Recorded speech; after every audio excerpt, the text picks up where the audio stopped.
అదే RTV app వార్తల్ని క్షణాల్లో చదివే అవకాశం ఉంటుంది. ఒక న్యూస్ పేపర్, ఒక టెలివిజన్ ఛానల్ మీ చేతుల్లో ఎప్పుడూ ఉంటాయి. ఆయన పుస్తకం కూడా రాసుకుంటాడు తర్వాత ఏ రకంగా అవినీతి చేయొచ్చు అన్నది.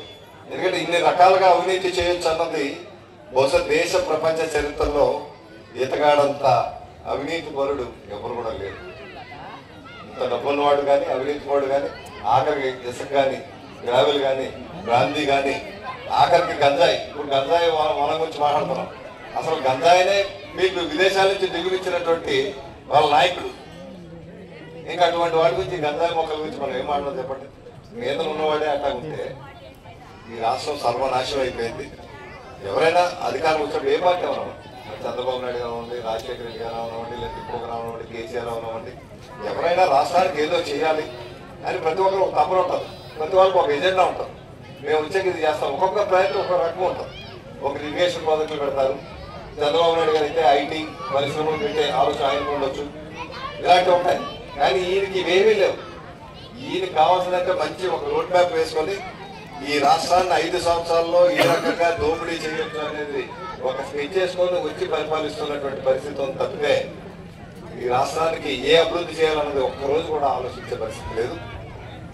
అందుకే మనకి ఈ అవసరం ఉంది. అందుకే పవన్ కళ్యాణ్ గారు ఇటువంటి చేడ పురుగును ఒకటి వేలుతో మిగిలించాలనేటువంటి ఆలోచనతోనే చంద్రబాబు నాయుడు గారికి మద్దతు ఇచ్చి, లేదంటే పవన్ కళ్యాణ్ గారు వారు స్వతహాగా వెళ్తే ఆయన ముఖ్యమంత్రి అయి ఉండేవారేమో.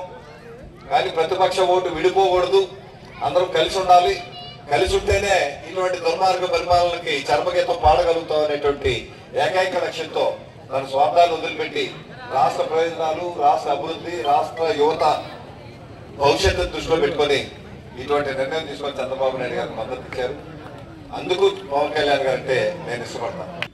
సర్పంచ్ గా మీ అందరూ కూడా ఓట్లేసి గెలిపించినటువంటి మా లోకరాజాల భవానీ గారు ఈయన అక్కడ స్టేజ్ మీద కూర్చొని మన గ్రామ సమస్యల గురించి మాట్లాడదామని ఎక్కితే ఈ మంత్రి నువ్వు బయటికి వెళ్ళిపోవాలని చెప్పి స్టేజ్ మీద కిందకి దించినటువంటి దౌర్భాగ్యం ఇవాళ మనం చూస్తా ఉన్నాం. మన 5 సంవత్సరాలు అంటే మాకు వారంలో మనందరూ కూడా ఓట్లేసి గెలిపించినటువంటి విలువ లేదా?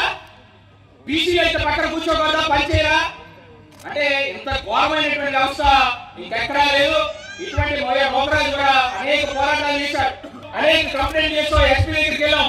అయినా కూడా ఎక్కడ కూడా మరి ఆ పోరాటాలు కూడా వినియోగకుండా మంత్రి చెప్పినట్టే నడుచుకున్నారు తప్ప ఇవాళ మనందరికి కూడా ఆ గౌరవాన్ని లేకుండా చేశారు.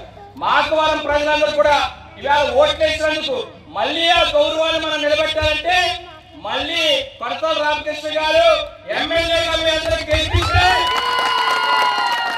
మళ్ళీ ఇదే సర్పంచ్ నేతృత్వంలో మీ గ్రామంలో వైఎస్ఆర్ పార్టీ నాయకుడిని ఎక్కడ తెలియకుండా అక్కడ తెలియకుండా ఈ మీటింగ్ వచ్చి ఎవరైనా సరే రేపు ఎవరైనా అడిగితే నాకు చెప్పండి, రేపు నేను మీ ఊరించి కూర్చుంటాను.